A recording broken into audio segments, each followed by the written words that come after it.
Hi, everyone. Good evening, everybody.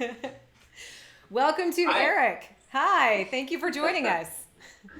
Oh, no, I'm happy to be here, guys. You're welcome. Thank you for having me. This is awesome. We're really excited to get a peek into the van as well. We've heard so much about Oh, yeah. it. Oh, yeah. Seen it parked Um, at swimming pools around the country.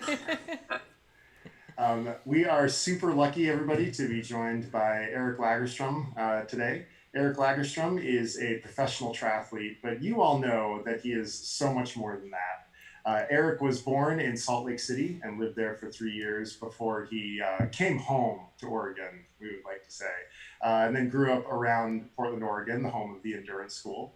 Just one of the ways that we know that he is the best.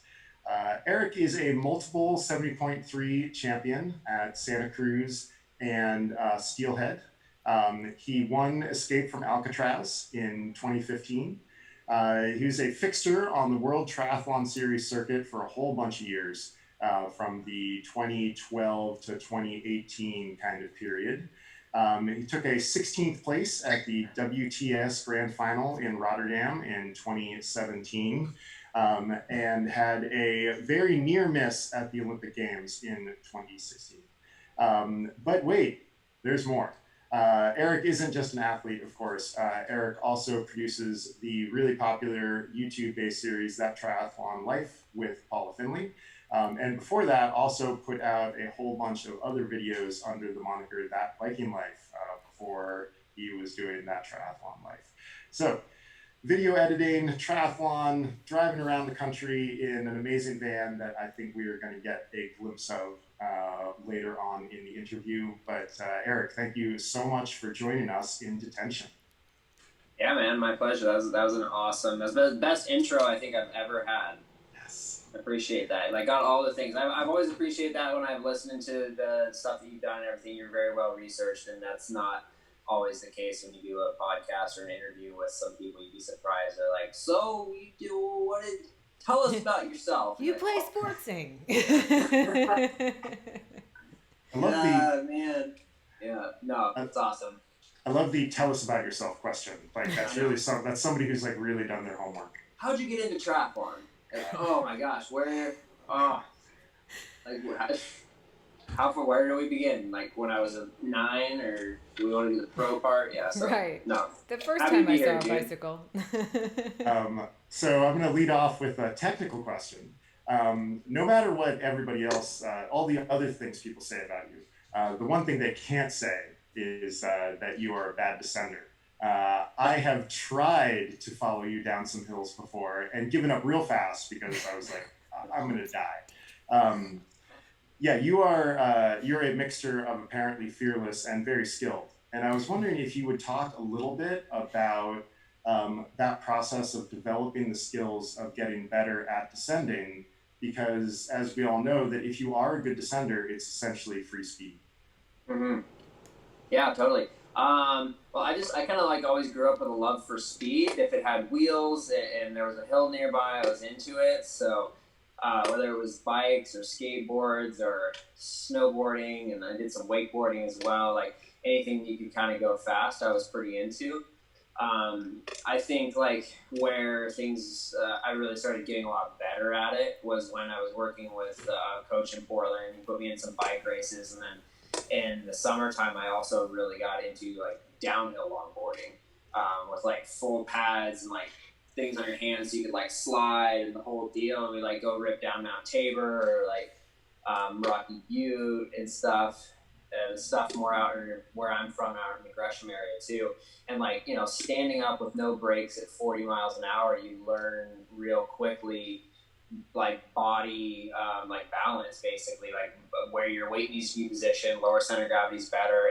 And to me, like snowboarding, longboarding is exactly like riding a bike, and that you're essentially like leaning and catching an edge in your and that's like when the side of your tire grips is like when the side of your wheel grips on a skateboard.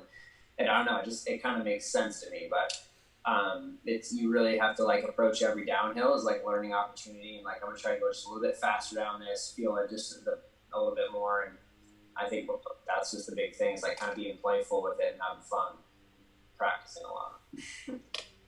any techniques that you would any quick tips that you would offer somebody, like when you approach a downhill for the first time that maybe you haven't Yeah. seen it before, like what are you doing on the bike to be able to go down effectively, like not descend like a mouse, but also you're Yeah. probably also not going to be reckless. Like what are some ways that you approach every downhill?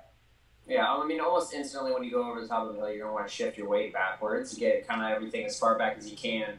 When you're really going at high speed into a corner, like, I mean, it almost feels like you're off the back of the saddle. And that way, if you're going to brake and or have to brake real hard, most of the braking on a bike is done with the front brake. And if you're over the front of the handlebars, that's just like a recipe for going over the front. So I'd say shifting the weight back, and then whatever corner you see being first, you want to put that outside foot down and be prepared to, if you're making a left turn, all the weight is going into the right foot. There's all, like the left leg is unweighted.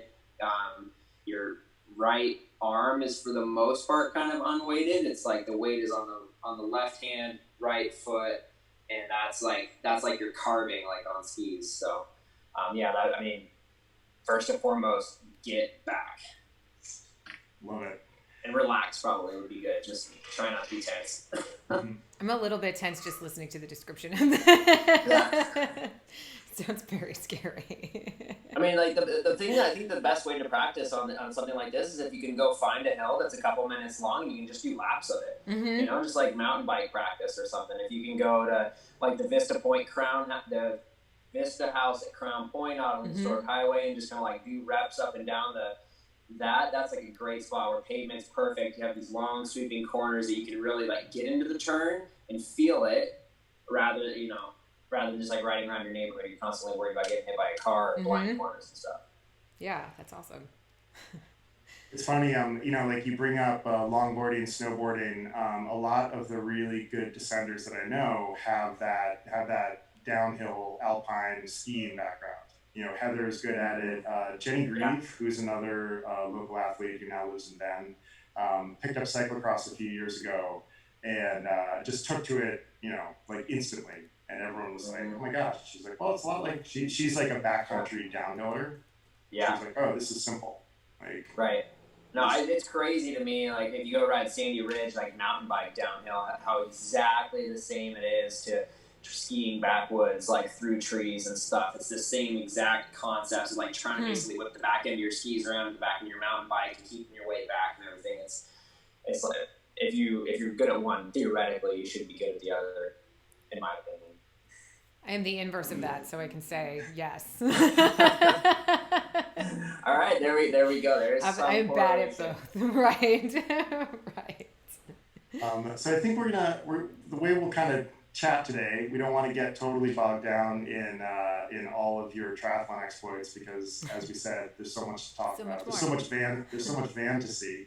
But when you started triathlon, did your first triathlon when you were 12, bike racing, running in college, but it wasn't always easy, and it wasn't always it wasn't all upside. You had some pretty rough patches along the way, especially in college. And I'm wondering if you would talk a little bit about that period, what happened to you, and why you had to take 2 or 3 years out of the sport. Yeah, totally. Just like having grown up my entire life in swim team and everything, didn't have the same culture that triathlon and running have around weight. And when I went to college, I was pretty green as a runner, but I was still like decent enough to get a little bit of a college scholarship in Portland. And that you just like kind of came face to face with that culture of like, oh wow, like I'm impressed how fast you run, like given you're the bigger dude, or that kind of thing. And then kind of like combine that with just like I went to school for exercise physiology, and I became aware of nutrition and the whole thing, and like an obsessive type personality. You go like, oh well, I should eat some salad, and then it's like, why should I eat more salad? Why don't I just eat only salad? And I kind of over the course of like 6 months developed a pretty bad eating disorder, which I mean, like just like public service announcement for a lot of people out there, like this is incredibly common in male athletes, and it's just something that you pretty much never hear about. because it's like pretty embarrassing, or but I can't even tell you how many guys I've talked to that have, like, when I've mentioned something about that, they go, "Oh man, like I totally, like, I, give it a different word. Had a hard struggle with eating or struggled with whatever. I thought I tried to lose too much weight, and it's definitely a thing." So I went through that. I had it so bad and so severe that I was in the hospital for like 3 weeks straight, just trying to get everything stabilized. My heart rate at night would drop down to like 17 beats a minute, just to the point of almost flatlining. So I just had to be watched 100% of the time. And it was basically like 2 years after I got out of the hospital, at least, before I could do like real workouts again without just completely crashing my endocrine system. Which is, when you go through a period of time like that, it's similar to overtraining, but much more severe, and that your testosterone doesn't like come up in the morning. Like your cortisol levels just continually spike. Anytime you do something hard, I just would have to sit down. It was not fun when my entire life kind of revolved around activities forever. What has recovering from that period of your life been like? I mean, it's been great. It's like it was like a short period of time where it was really bad, but I just, like, when I checked into the hospital and like somebody told me, like, this is fixable and everything, like I was fortunate or whatever that like a switch flipped in my brain and I was like, sick. I want to get back to real life because this sucks so bad. I checked myself in. It wasn't like somebody forcing me to go. So I just kind of felt like I had a new lease on life, and this was like a new mountain to climb. And I've always like felt that way with any sort of injury or anything, that it kind of, if you subscribe to the Stoic philosophy, like the obstacle is the way. And this is just like a learning opportunity where I've just become more aware about how my brain works and how my body works, and like I can use that to be stronger and better in the future. So that's like how I took it. And yeah, it was frustrating, and I wish I could have gotten back to racing a lot quicker, but it was the process, and I'm like I think I'm a better person at this point for having gone through it. For those folks who don't know about the Stoic philosophy, can you tell us a little bit more about that? It's like, I guess in a nutshell, it's and how would you sum it up in a nutshell? It's like not becoming emotional about day-to-day things.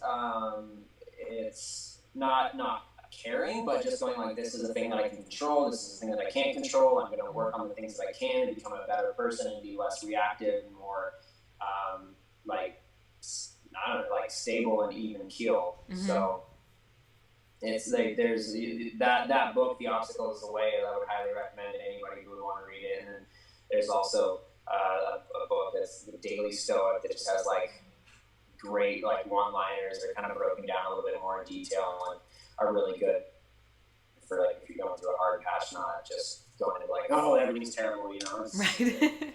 Yeah. When did you start doing that kind of learning? That kind of when did you get into Stoicism in the kind of way that you would pick up a book and read about? I guess it was sometime around when I signed with Red Bull. My Red Bull manager was very into those books, and as I read them, a lot of the things were like, whoa, like I feel like I already think that way. That's great, like totally justified in this, or like, oh, or when you read something that is like a little bit review, but it's, like I didn't realize that's the way my brain was processing or whatever, and like just knowing that and like leaning into it a little bit more. So yeah, it was sometime around like 2015 time period, but I like my parents have always been very like unemotional for the most part, I would say, not like unaffectionate, but just my dad's extremely hyper logical, and so I think I just got some of that naturally, and it just, I don't know, at a certain point, like you can't get too worked up about little things as an athlete, and you just like learn that over time, otherwise you go down in ball flames. It's a really good strategy for racing as well. Yeah, seriously.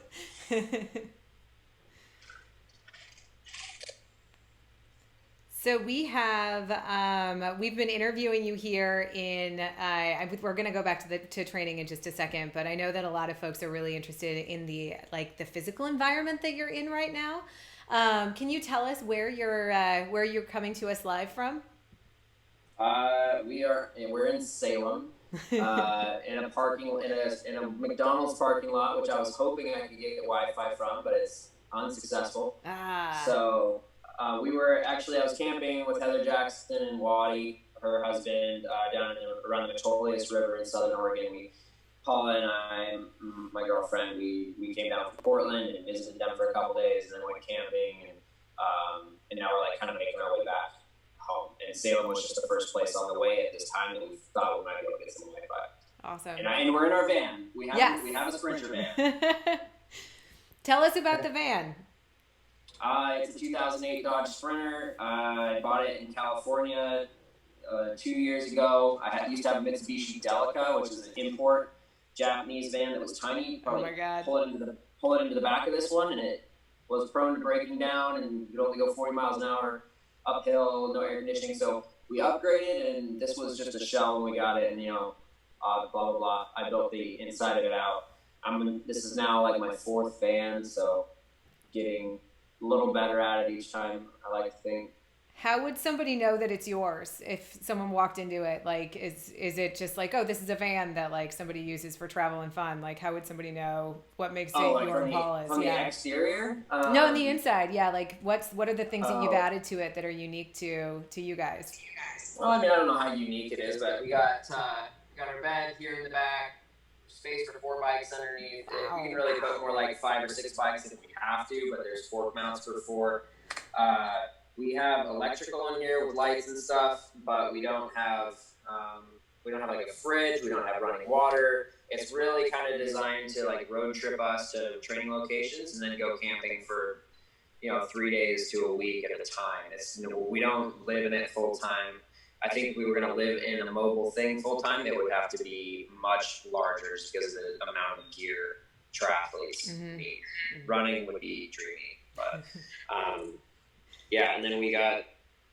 I mean that's basically it. Everything in here I did myself. When we first got it, it just had like some old crappy floor in here. We pulled that up. There had been an oil spill from the previous owner that had to be cleaned out, and just a massive headache.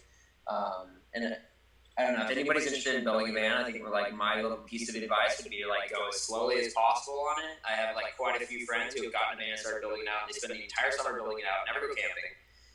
And what we did is we got it. We didn't insulate it or anything. I just instantly put the bed in. Or not instantly, actually. It took like 3 months to put the bed in.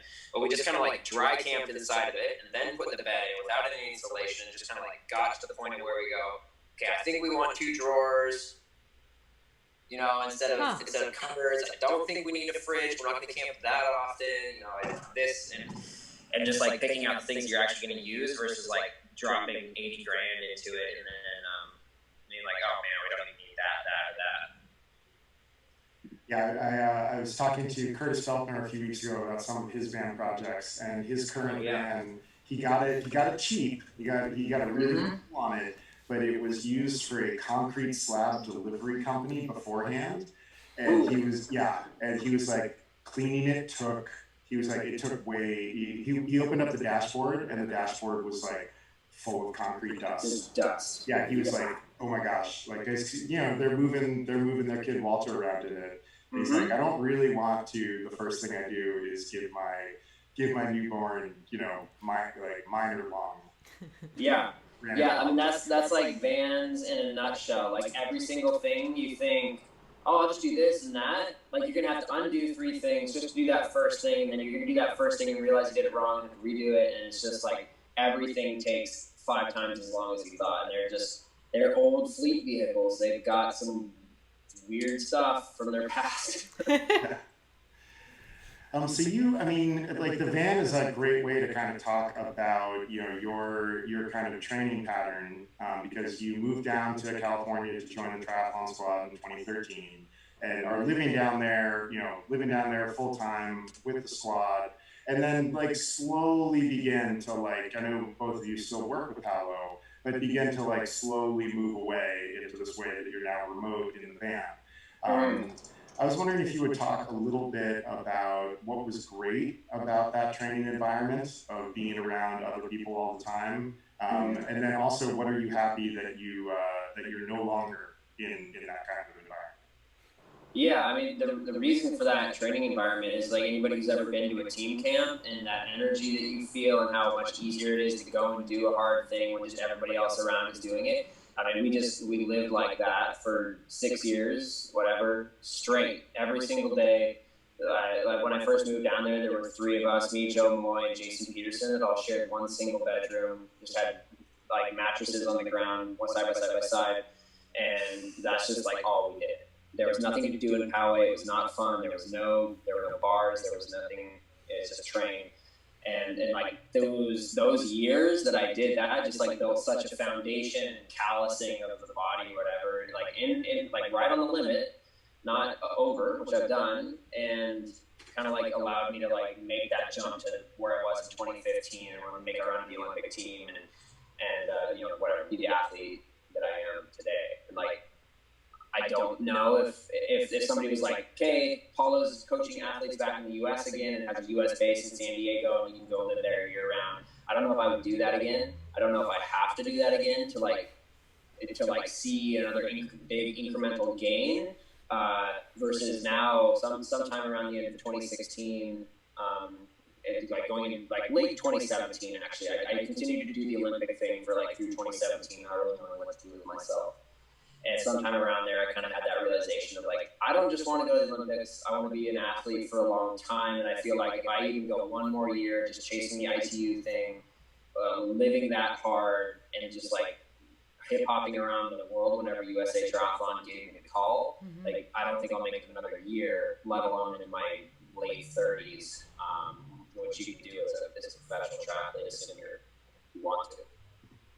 So that would be the back end of that question. Is just like it's such an intense environment that at a certain point, like I want to have a girlfriend and then like maybe have a kid someday and like heaven forbid own a house or like get some retirement money going. Just like not living meal to meal.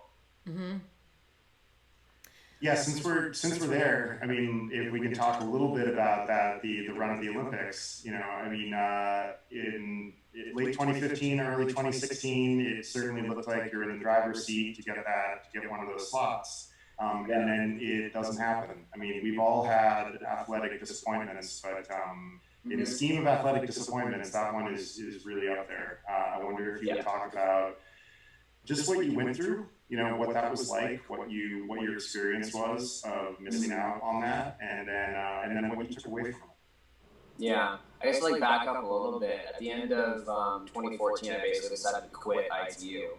I was so fed up with it. I had just done a couple of races over in China, not like glamorous China, like almost Mongolia, no one there, dirty China.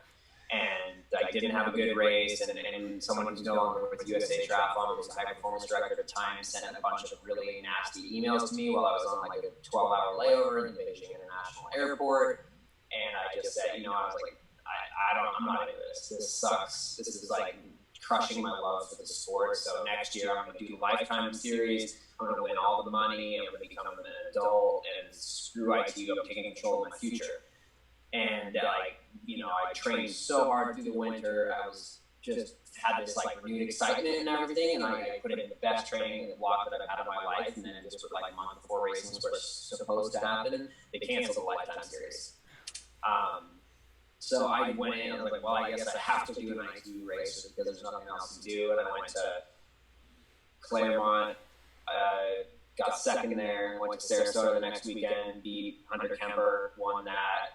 Went to 3 weeks later, went to another one in Barbados, won that, got my first entry into a World Cup, got 11th, and then went straight to WBS Series, and it was just this, something like I've never experienced before, just based off of that great training that I did, feeling like I was in control of my life. But then I applied to ITU. So I had, the whole thing just felt like this, wow, I guess I'll just keep doing this moment, but it made it so it didn't hurt as much when I didn't make the team because I just fully already a year before let go of that, and it just all just kind of felt like a cherry on top, whatever, I'll just take it as it comes.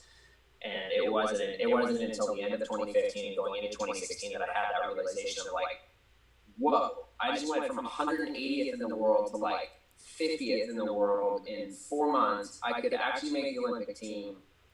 Whoa. And like that, I think that's what kills a lot of people. Either it's in a race or it's in training where you have that, where you go from that just things are coming at you and it's exciting and you don't have any expectation, and all of a sudden you're like, I gotta protect this position, or like, don't fuck it up, you know? Sorry. No, you're good. This is a grown-up TV show. And that's kind of what happened in like that winter of 2016. I had a girlfriend at the time, and she didn't really want to be in San Diego that much.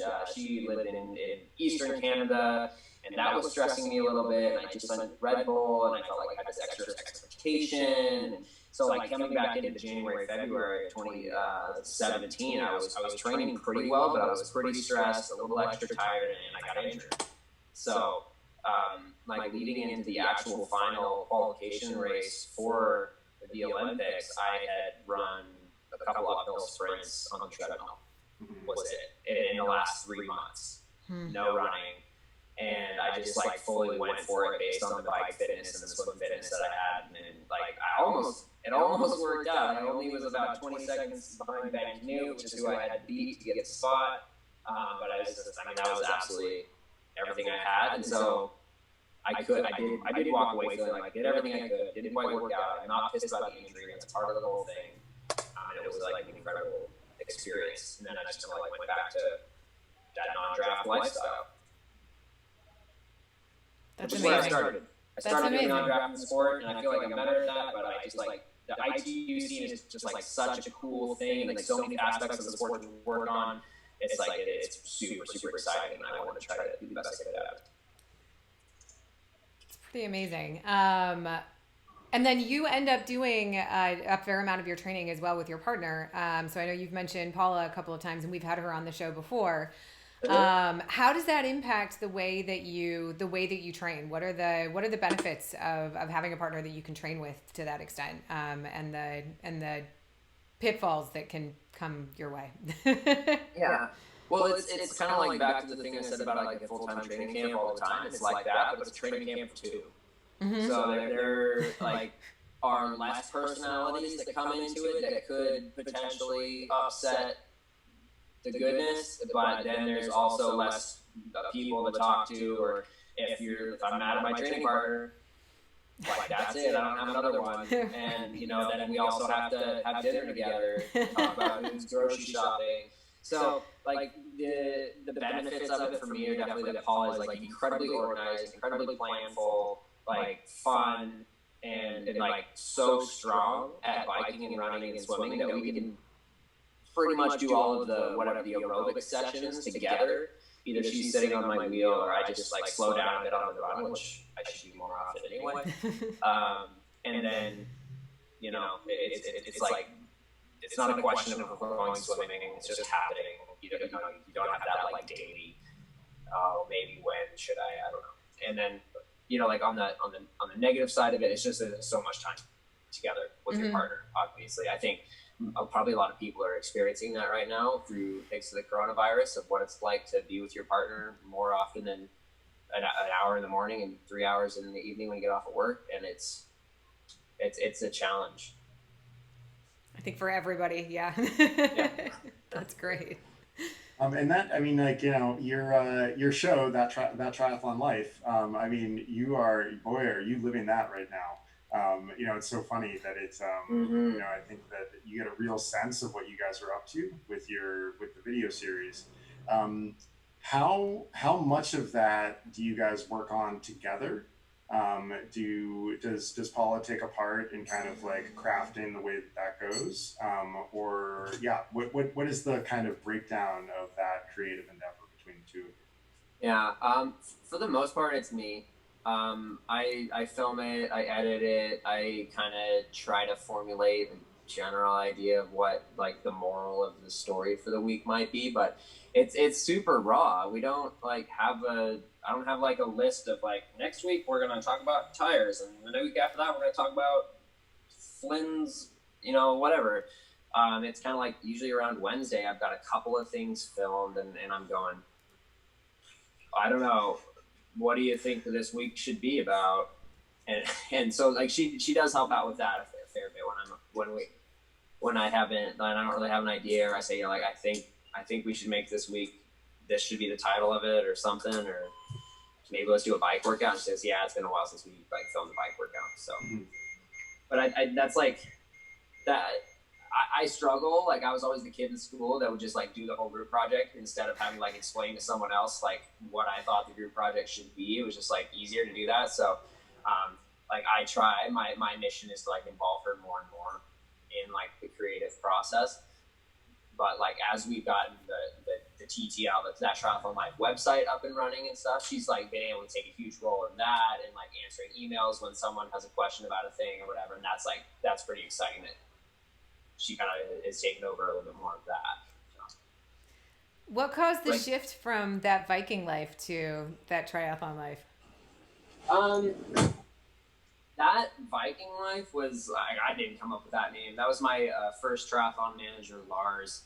I had just like started I've been making videos of like explaining IT races for a couple years, but I kind of wanted to take a crack at doing more of a lifestyle type of thing. And I just did my first one at the Pan American Games in 15. And I was just like, dude, I feel like I should call this something besides just like Eric goes to the Pan American Games, like call it Viking Life. Because he had nicknamed me the Viking after watching me race and everything, and it's not a name that I like told anybody about, but I was like, all right, fine, whatever, we'll roll with that. So that's where that one came from. And then just as I kind of like stopped that series a couple years ago, just kind of didn't really know what the point of it was. It felt like what I'm doing with Paula was like a new thing and a new chapter. And that just kind of felt like a name to me that anybody could identify with. I thought, well, if we make a sticker someday or something, like no one's going to put the Eric show on their bumper, but that Triathlon Life, people might identify with that and it might mean something to them. So it was super intentional. How have you gone about building your audience? Like, has it been completely organic? I'm going to make these videos, I'm going to put them out, I'm going to see what happens. Have there been things that you have done to intentionally try to build your audience? Like, what has been your process of expanding your reach? Yeah, it's for the most part just like 100% organic. I started doing videos because like I, as a consumer of triathlon, as a fan of the sport, didn't see anything in the triathlon space that I felt like was rich content, that was inspirational, not in like a over the top rah type of way. I like really liked Brandon Semenuk and his series Life Behind Bars, and I had a lot of respect for like free surfers and stuff. I just kind of wanted to bring something that gave me those good feelings to the sport, And like I literally back in the day was like, oh man, maybe if I like show triathlon's kind of cool, sponsor something like Red Bull would realize triathlon's cool and just start making movies about triathlon, and then I could stop. And that like sort of semi happened, but that's kind of like my passion. Is like it gets me as excited winning a race as it does when I like get put out a video and somebody sends me a personal message that's like, I was just having the hardest week. I didn't feel like doing anything, and I watched your movie, and it like just like totally inspired me, and I signed up for Lake Placid. And, like that to me, oh man, that makes me want to go out and train. So there's little things you can do with YouTube. Like the biggest thing that I think that grew our audience like in the last 6 months is just consistency. Putting out a video once a week, and that wasn't necessarily like, oh, I'm going to like hack the system and put out a video once a week. It was kind of more like a challenge in my mind. Like that would be really hard, and I bet it would pay off. But I don't know. There's a lot of little things you can do, like making a super engaging thumbnail and like the best title ever that some other people that I know that in triathlon videos do, that kind of hack the system. And I just kind of like don't like that. I'd rather just we're going to be us because it's way too hard to fake being something else. Judging from the release of your products and goods, it sounds like you've done a pretty good job of engaging those folks. Can you tell us a little bit about your recent online sales? Yeah, totally. I mean, for the last 6 months, this has been going pretty well, and people have been enjoying the show. And following along, people have been asking how they can support us because YouTube doesn't make any money. Now that we get 20,000 to 25,000 views on a video, would typically make $130 video, which is, I put probably 20 hours of time into every video each week. That's 100% not paying off. That's kind of like a nice little, that's fun in case a camera breaks once every 6 months. I can use that money to buy 1/4 of the camera that broke. And I didn't want to do a thing like Patreon where you're just saying, hey, we're doing a thing, give us some money, please, so it was always in my vision to, if we're going to do something for people, it's we're going to continue to create additional value, and we'll make a shirt or a hat or whatever. And my goal, my dream really is to transition that triathlon life into a legitimate brand like Wadi Inc. or Lululemon or whatever, and have it mean something to a lot of people. Back to the thing about Eric's Sweet Life bumper sticker, that triathlon life, I feel can really stand for something and mean something, and that thing that it means is those good vibes that I'm trying to put back into the scene. So cool. The recent launch was apparently really successful. I got a follow-up email that was like, hey, we didn't expect this. We're going to do a reorder. And I ordered a hat. So I'm looking forward to my foam top trucker. Other than crafting a thing that people want to be a part of, what went into selecting the products and building the merch that you wanted to sell? Yeah. It comes down to Paula and I going what do we want? What is a thing that we like, that we need, or that we feel is stylish, or brings something to the space to triathlon that isn't theirs. So we basically ordered I've probably ordered 40 different hats, 30 different t-shirts. Everything I have now is a blank t-shirt, and so this is a 50% polyester, 50% cotton, and we get one that's 100% cotton, and one that's organic, and one that's this, and we wear them and wash them 10 times and see if we put our logo on this, is somebody gonna in 3 weeks be well, that was kind of a bummer, and I feel that's what we want. When people come and go online and watch our YouTube video, I like to think they go, wow, that's better than I thought I was going to get out of triathlon YouTube video today. And I want that to be the same thing when they get a hat. So the hats that was probably our most popular hat, this one, I ran in this for 2 months before kind of deciding this was going to be the one. And it's, you can get it totally wet, you can roll it up in a ball, it'll pack down to nothing, and has a nice thick sweatband. So we were looking for things that were functional and weren't just there just to slap a logo on them, that actually everything should have a purpose. So the next thing that we're going to do that we're pretty excited about is some crew necks. And I've literally tried out 15 different crew necks, trying to find just the right weight, because I think that's kind of an appropriate thing for sunset watching and cold mornings this time of the year. Nice. Very cool. Yeah. Yeah, that mesh back on those hats, when I saw that was one of those hats, I was oh, those are great. Yeah. Lindsay Corbin wears a lot of hats like that, and I've stolen a few of them and been oh wow, this is really great. This is a really great running top. Yeah, totally. It gets a little bit of wet, you dunk it in the river or something, and it's perfect. So. Yeah. I just lost my question in my brain. Oh yeah, I was going to ask you about the video process. So, I know you've been doing this for a bit now. What is something that you've learned about making videos, about creating them, about editing them, that you maybe would be surprised about when you first got started? Oh wow, I don't know. I've been doing it for so long now that that's kind of a tough one. Second nature. Yeah, well, yeah, I guess. I mean, to put out a video every week, it kind of there can't be too much thought process going on. But I was drawn to the video just because it was so multifaceted, and There's just like so many, you're worrying about music and the timing of the music and the actual audio of like the footsteps of running and the visual, obviously, and emotion and story arc and like the whole thing. That's just like, you can never get bored with it. I don't know. That's a good one. I guess just, I didn't realize when I first started that it would become anything. And certainly not that I would have as much invested into it as I currently have. Mm-hmm. I had an idea. I thought that, it would bring some value to me as an athlete for sure and have some better storytelling elements to it, but certainly not to the level, to the extent that it currently is. I think if I could say what other people have relayed to me when they've tried to get into a video after watching one of my things and asking what camera I use, is that it's so much work.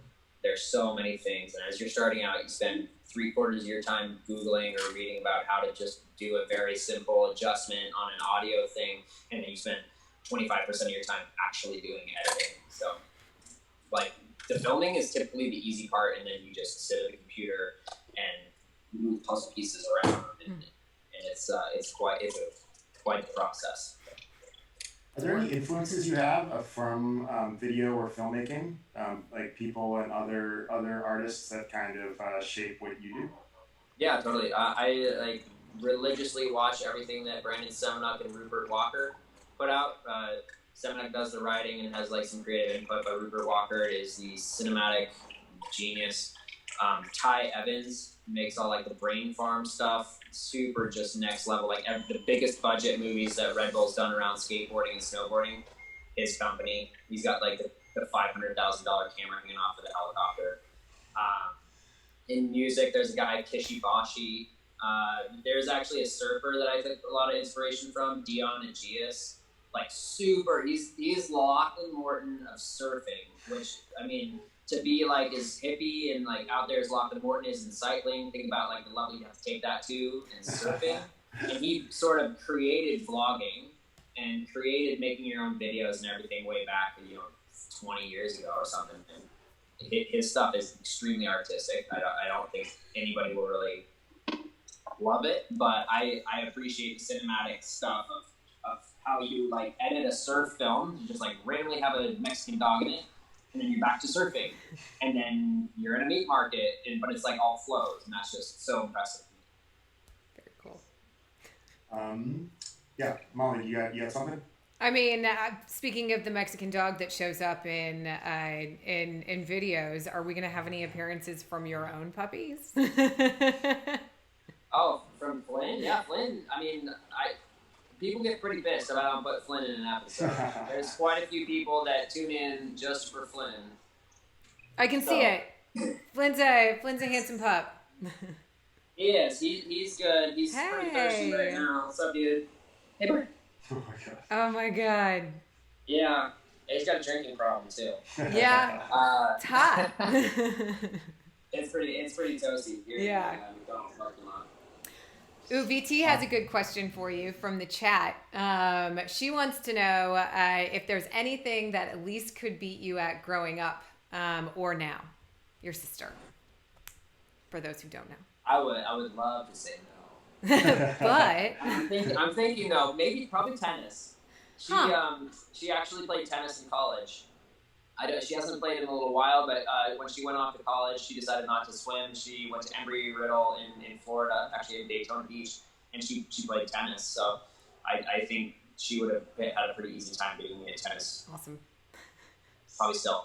I think there's a good episode in that. I'm just saying. I would try really, really hard. I don't know. I would not go down without a fight. That's for sure. I get it. My brothers are similarly competitive. Molly is totally right. That is an episode right there. You and Elise should play tennis, and that should be most of the episode. That would be awesome. Right.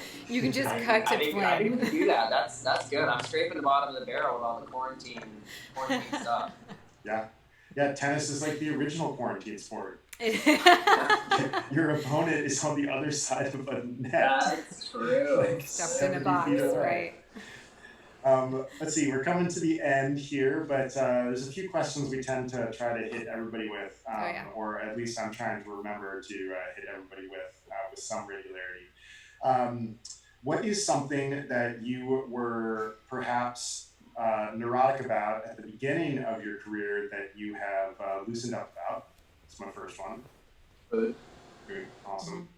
And what is something that you used to be perhaps not neurotic enough about that you are now really focused and or detailed about?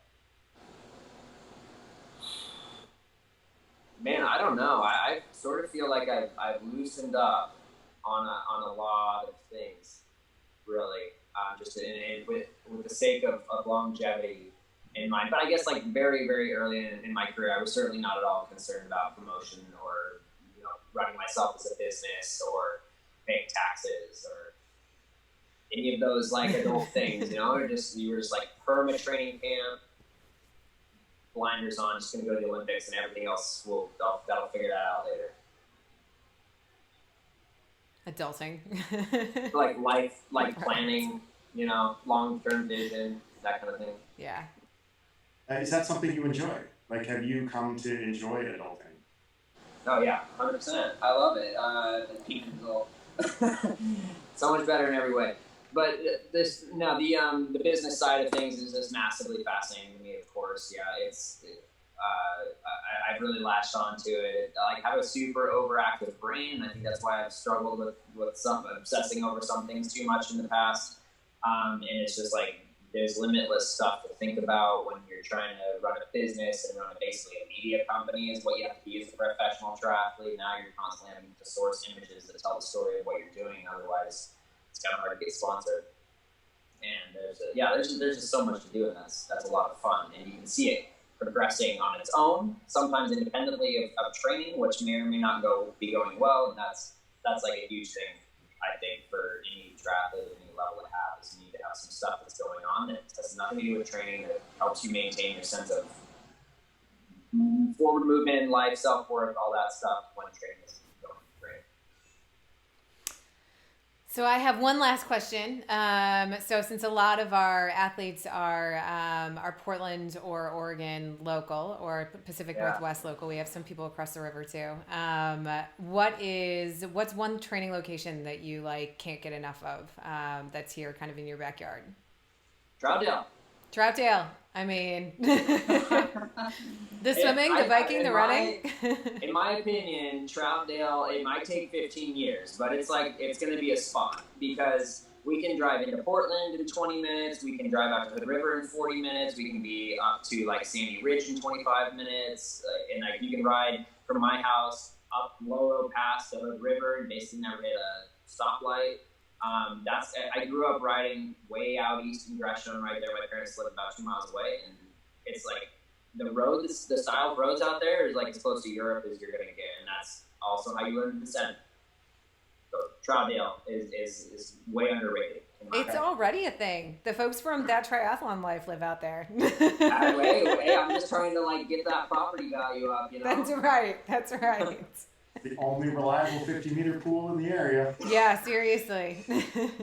Well, it's been closed for quite some time. That was a big element of why we moved there. I bet. It's freaking Multnomah County.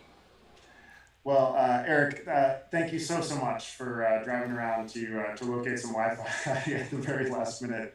Molly and I were like, okay, all right, we're gonna come up with some shit on the fly. I'm gonna ask for some weird questions. We're going to ask each other. This is going to be obvious that we were making this up. So thank you for saving us from that. And thank you for taking an hour out of your day. We both really appreciate that, and that is a big help to us. Everybody out there, watch That Triathlon Life. Get on their mailing list so you know when they're going to do a reorder of their stuff. Purchase all the hats. Get those crew necks for watching those romantic sunsets when things start to get a little cooler in a few months from now. Eric, thank you so much. Say hello to Paula and Flynn for us, and for the rest of you guys out there, thanks for watching. And here's to a happier and faster tomorrow. Thanks, guys. I like that.